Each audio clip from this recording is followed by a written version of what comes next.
When he became the king of Israel, Saul's character appeared befitting for the office. Unprepared and perhaps unaware, critical moments were already lined up to put his character to test. The first time King Saul failed the test of character, he got badly broken. Fast forward to today. Restoration for a broken character is possible and reachable. Myles Munroe has shared a proven method. Please listen to the excerpts from this teaching of faith. I believe it will help you or someone you know. Please stay. How to restore broken character. In other words, how do you come back after your character has been fractured? Pardon me for moving too quickly because I want to get to the heart of this in a short time. What is the impact of a leader's failure? Write this down. Failing in leadership is not as great as failing to deal with that failure effectively. Everybody fails in something. Everybody have experienced the disappointment in themselves. Everybody has embarrassed themselves and others. Everybody has done something that have made them feel depressed because their expectations fell below their own standard. That's not the problem. The problem is not the failure. It's how you deal with that failure. I'm going to give you some specific instructions on how to do it. Not just for yourself, but to help other people. Second point, failure in leadership is really the closing of an account of trust. People close the account. When you fail, the people shut down the account. What account? The account of trust. Remember, you cannot pay for trust, pray for trust, or buy trust, nor can you demand it. It is something that people deposit on your account of integrity the more they get to know you. Every time they prove your character, they make a deposit. And you can build up a deposit of trust for 50 years. The only problem is if you violate the account, what took you 50 years to build can be lost in 50 seconds. And that's the tragedy of failure. At least the point number 3. Trust is the currency of leadership. And it is the reason why a leader is successful.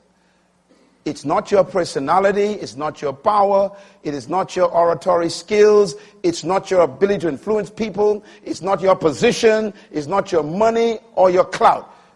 The key to your leadership is trust. People follow you because they trust you. You violate that, you lose the account. So you are as safe as the account you protect. What are you doing right now that's threatening your account?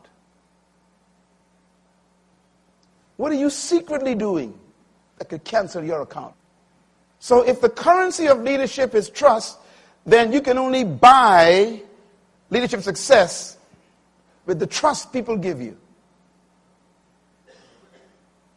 Your number one goal in life as a leader is to protect the account. We need help, don't we? Let's talk a little bit then about the power of leadership trust. Write this down, very important. It is impossible to lead those who do not trust you, because they will sabotage you. You'll be amazed what they're cooking up when you leave the office. Secondly, trust is a deposit on the leadership account by the followers over a long period of time. I defined trust for you earlier in the seminar. I told you that trust is an equation. The equation is test over time equals trust. Can you write it just like that? Test, draw a line, over time, put equal, trust. which means that trust requires two things: testing a person over a long period of time. Then that's how you build trust in that person. That's why you cannot stand up before an audience ever again and say, "Trust me." Stop using the term. It's impossible. Either they trust you or they don't. And that depends on how long they were able to observe you under pressure. Consistency, integrity, candor, wisdom, surviving battles, attacks, criticism.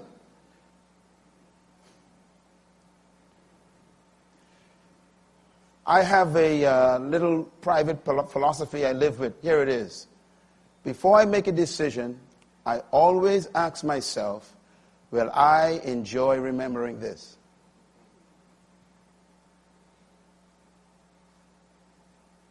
If the answer is no, you don't do it. You can be fired and still be on the job. If you don't believe me, ask Saul. God can fire you and people think you are still hired. He was still going to work and was fired. And the guy who was appointed to take his place was already appointed. I hope there's no one already appointed in your position, because God knows some things about you. I built this church. I'm the one who founded this church, and I labored in this church, and I took 30 years. I built. Brother, there's no trust on the account. It's gone in 30 seconds. 30 years gone in 30 seconds. Get it? It's gone. So I warn you on this last day, don't you take a chance with your account. Read this for me. Go. The leader who has failed cannot expect the account to be reestablished as a result of his remorse, confession, or repentance. None of these restore the account. I'm sure you've seen the great leaders stand on TV, tears running down their faces. Forgive me, I'm so sorry. Listen, the account is gone though. We appreciate your tears. We love you. Hallelujah. But go home. Go get restored. Go get repaired. When your car breaks down, you don't leave it in the highway. Why? It can cause accidents. Get off the road. Go to the mechanic. Get out of the pulpit. Get out of the CEO position. Get out of the office. Get out. You're blocking the highway of people who are trying to make a difference. Write this down, please. It may take longer to restore the account than it originally took to build it. So protect the account. The work is too hard to restore. The first, can I give you a little secret? You want to hear it? I discovered God's first criteria for leadership. The first one. Everywhere God chose a leader, he gave a criteria, a list of them. But the first one was always fear. Did you know that? The first criteria of leadership is fear. He said, choose one who fears God. I don't care about his personality, academic achievement, his skills, his power to speak, communication. He said, forget it. If he doesn't fear, his character will destroy. Not just him, but the organization. You must be afraid. Don't ever trust yourself. That's why you need accountability networks around you. You call them friends. A friend doesn't protect your fault. They expose it. They tell you, you got to fix this. Why? Because you're affecting all of us. When you fail, you close the account. Here's what to do if your character fails. These are the steps you should take. They are fail-proof, but you got to follow them. And they are hard. What do you do when you fall? Number one, admission of your need for help. On the news last night, they asked the mayor of Toronto, matter of fact, check it, go on the internet. They said, do you believe you are a drug addict? Absolutely no. Do you believe you have problems with alcohol? Absolutely no. Do you believe you need help? Absolutely no. I said, this guy is over. You can't help a man who doesn't want it. Or, worse still, who doesn't think he needs it. Number 2, confession of your violation of the trust. You must confess that you violated the trust. I learned a lesson that stuck in my head. 1975, I was at Oral Roberts University as missions director.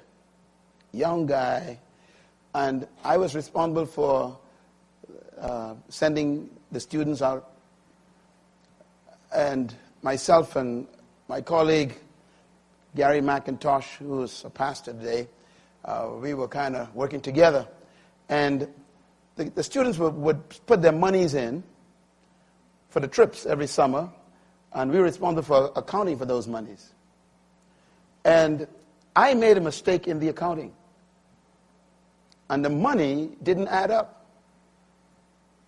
I was so distraught, I didn't know what to do. And our boss, Leslie worked with me, Leslie there. Our boss was Bob Stamps. He was the chaplain. And I had to report to him, and I said, sir, I don't know what happened. And he just lost it. He said, what do you mean? This is the kids' monies. You are about to put me in problems. And he shouted at me. He said, go and fix it. And I began to explain why I did or what happened. He taught me, he said, shut up and fix it. And then he said these words, don't ever justify why you did something wrong. 1975, I can still hear his voice. He says, if you attempt to justify it, you are not sorry you did it. Why? You are explaining why it happened, which means you justified wrong.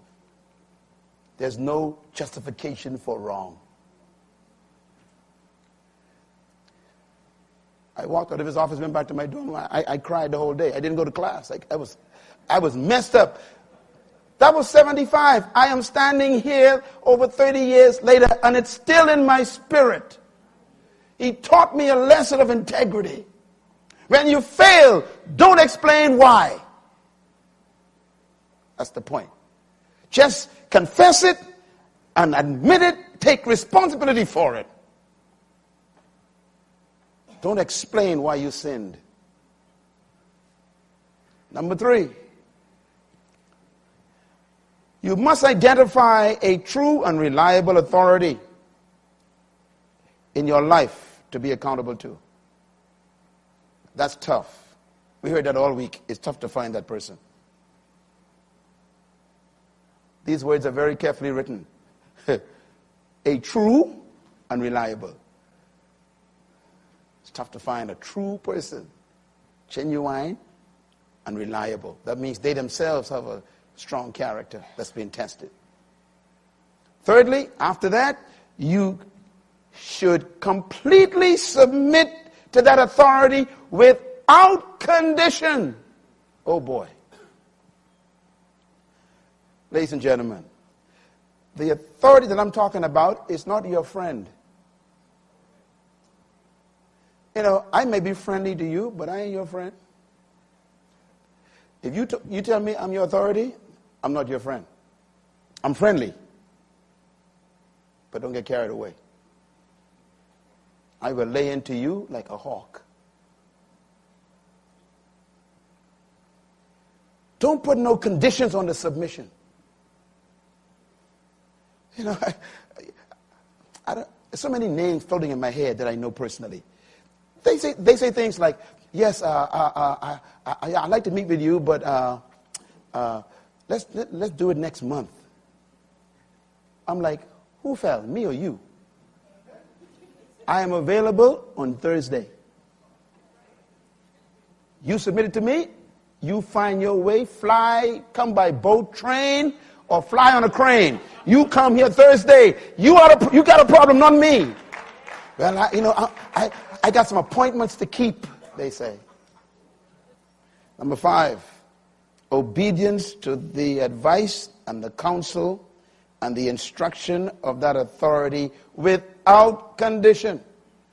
So that means if they tell you, I want you to step down from your position for a year while we help you be restored, you have to literally go before the organization and say, look, my authority said I must step down for a year.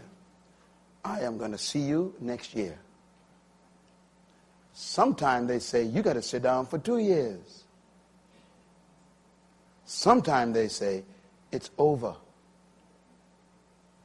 Go find yourself another job. The damage is so great that you cannot come back to this specific position. Are you willing to follow instruction to be restored? The next one is even worse. Accept responsibility for all the failure, and you must agree never to attempt to defend yourself or your act of indiscretion. Don't ever stand up after you have fallen and try to explain it to people. I'm giving you something very important here. Because you are disqualified to speak. You lost your authority. You must allow the authority to represent you to the greater community. Let them speak on your behalf. Because they still have authority with the people. We stand there before the people, explain to them, well, I did have some indiscretion. Brother, leave. Everybody's weak, Shut up.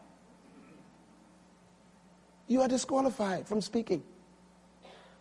Everybody got weakness, You are disqualified from speaking.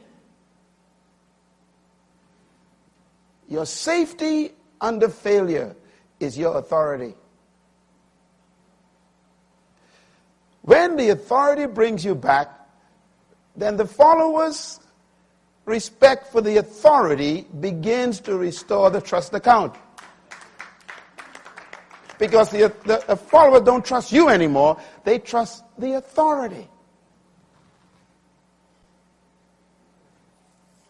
You got to rebuild the trust. So they got to trust the person who you trust. So they can start restoring your account. Remember, you can't demand trust. All right, last one. Permanent establishment of a relationship with the authority for ongoing accountability is necessary. That means never again, for the rest of your life, will you be without accountability again. You will have to report for the rest of your life to an accountable authority. That is to protect you and the people you influence. That's how you come back. When people don't trust you anymore, they trust the ones you trust. And as long as the ones you trust you, they will put trust in you. That's why we can be trusted, because God trusts Jesus. You can come back after a fall, but you got to follow the instructions. I've restored a few people, even folks in our own church who fell. Same process, and it works. Saved marriages after disaster because they went through the process. I've had children who stood before the congregation and said, I want to thank Pastor Myles for allowing me to trust my father again. If it wasn't for him, I would never trust my father again. I've heard kids say that publicly in the front of a congregation. Failure is not a termination of your assignment or even your gifts. You still have your gifts. Your talents don't leave you in a failure. Failure must be seen as a detour. It's an interruption in your life. It's even an attempt to cancel destiny. You can get back on course. Your destiny is not canceled by failure.